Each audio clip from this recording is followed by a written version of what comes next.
Yeah, what's up, everybody? And today we're diving deep into the world of economic superpowers. We're talking about China and India, two countries that are basically playing a real-life game of civilization on the Asian continent. China builds stuff faster than a kid with a new Lego set on Christmas morning, but then there's India, a country where democracy is alive and well and where every decision involves a healthy amount of discussion.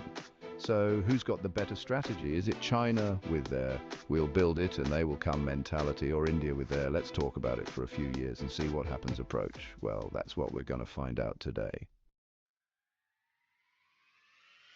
Okay, let's talk about speed, or as I like to call it, the China gets things done factor. It's almost like they have a magic wand. You see a pothole in China, boom, gone by the next day. It's like it was never there. You see a pothole in India, well, let's just say it becomes a landmark. People start giving directions based on it. China built an entire hospital in a week during the pandemic. Yes, you heard that right, a week. Meanwhile, India was still trying to figure out if they had enough masks to go around. The contrast is stark. Some might say China's just got that authoritarian efficiency going on. It's like a well-oiled machine. They say jump, you jump, no questions asked. It's all about following orders to the letter, but in India it's a whole different ballgame. It's like a cricket match that never ends. You try to build a bridge there, you've got to consult with 50 different committees, get approval from 20 different government agencies, and then of course there's the inevitable court case filed by someone who claims the bridge is blocking their view of the Himalayas. It's a bureaucratic maze, and let's not forget the power of public opinion. Everyone has a voice and they use it. In India, everyone's got an opinion and they're not afraid to share it. Debates can go on for days, weeks, even months. You want to build a dam. Get ready for protests, hunger strikes, and maybe even a Bollywood musical about the plight of the displaced villagers. It's a spectacle. It's democracy in action, people. Messy, chaotic, but ultimately kind of beautiful. It's the essence of freedom. But hey, I'm not here to judge. I'm just here to point out the facts. Each system has its own strengths and weaknesses. And the fact is, when it comes to getting things done quickly, China's got India beat. Their speed is unmatched. But whether that speed comes at a cost, well, that's a whole other debate. It's a complex issue with no easy answers. All right, let's talk shop, or as we say in the business, work culture. It's the backbone of how companies operate and thrive. China's work culture is like their bullet trains. Fast, efficient, and everyone's on time. It's a well-oiled machine where punctuality and precision are paramount. You show up late to a meeting in China, you might as well pack your bags and head back home. The expectation is clear. Be on time, every time. Indian work culture, on the other hand, is a little more, shall we say, relaxed. It's a blend of tradition and modernity, where flexibility is key. It's like their traffic, a little bit of everything going on at the same time. There's a certain charm in the chaos, a rhythm in the randomness. You've got your cows crossing the street, your auto rickshaws weaving in and out of traffic, and everyone's just kind of going with the flow. It's a dance of unpredictability. Now, I'm not saying one is better than the other. It's just different strokes for different folks. Each has its own strengths and weaknesses. Some people thrive in that structured, disciplined environment. They find comfort in the predictability and order. Others, like me, need a little more chaos and creativity to really get those creative juices flowing. It's in the midst of disorder that innovation often sparks. But here's the thing, that creativity and innovation are starting to pay off for India. The country's tech scene is booming and new ideas are flourishing. They're becoming a global hub for tech and entrepreneurship. Collaboration and out-of-the-box thinking are driving this growth. China might be winning the efficiency game, but India's got the creativity card up their sleeve. Both approaches have their merits and can lead to success. And in the long run, that might just be the ace they need to pull ahead. Balancing efficiency with creativity could be the ultimate winning strategy. Let's talk government, baby. In China, the government is like that strict but efficient parent who always knows what's best for you. They set the rules, they tell you what to do, and you better listen or else. India, on the other hand, is like that cool, laid-back parent who lets you make your own mistakes.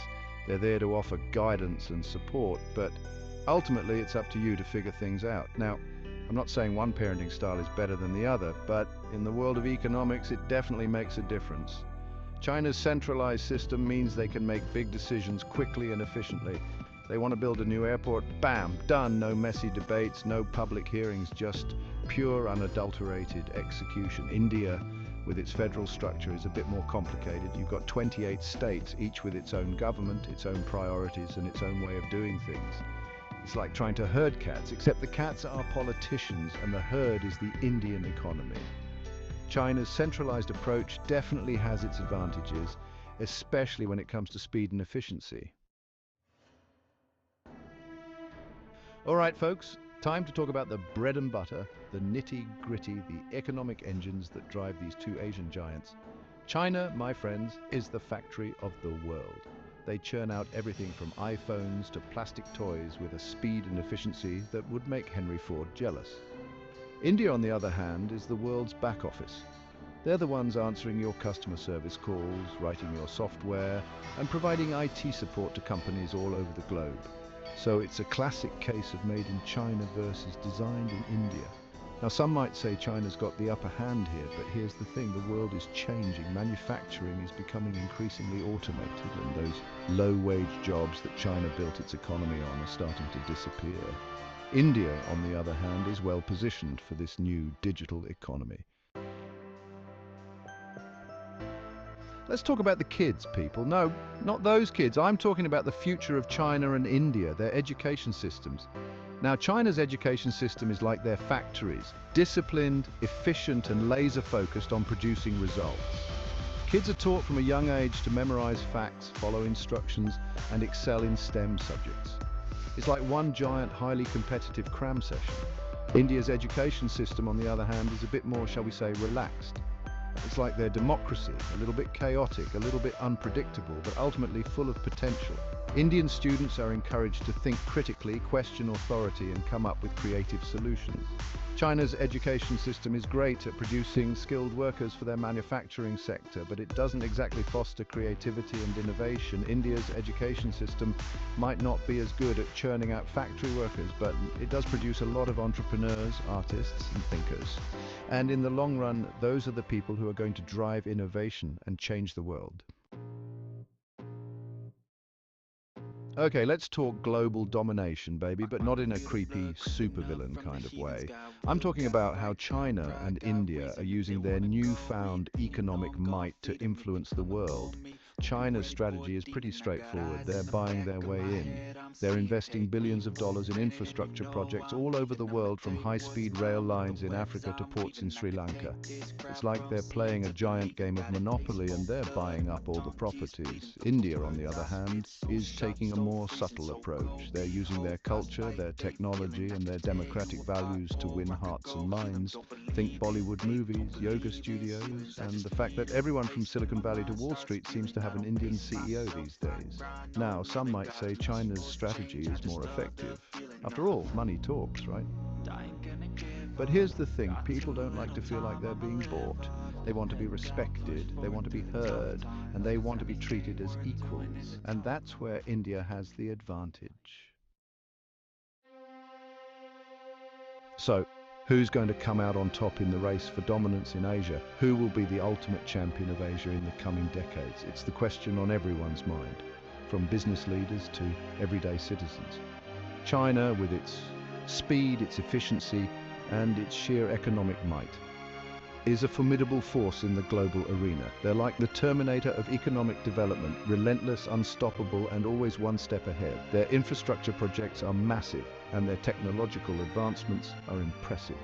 But then there's India, with its democracy, its creativity, and its youthful energy, which cannot be underestimated. They're like the Neo of Asia, still figuring things out, but with the potential to change the game entirely. India's young population is brimming with ideas and innovation, ready to make a mark on the world stage. So who's it going to be? China or India? Honestly, folks, I don't have a crystal ball to predict the future, but here's what I do know. The future of Asia is going to be shaped by which country can adapt faster to the changing world. The key will be adaptability and innovation. China needs to find a way to transition from a manufacturing-based economy to a more innovation-driven one. They need to loosen the reins a bit, encourage creativity, and allow their people to think outside the box. This shift could unlock new potentials and drive future growth. India, on the other hand, needs to get its act together when it comes to infrastructure, bureaucracy and corruption. They need to create a more business-friendly environment and streamline their processes. Investing in education and skill development will be crucial for India to harness its demographic dividend. Ultimately, the future of Asia will be determined by the choices these nations make today. So, there you have it, folks, the tale of two giants, each with their own strengths and weaknesses, each vying for a place on the global stage. It's a rivalry for the ages, a clash of titans, a battle for the soul of Asia. But hey, who am I kidding? At the end of the day, it's not about who wins or loses, it's about the millions of people whose lives are being transformed by these two economic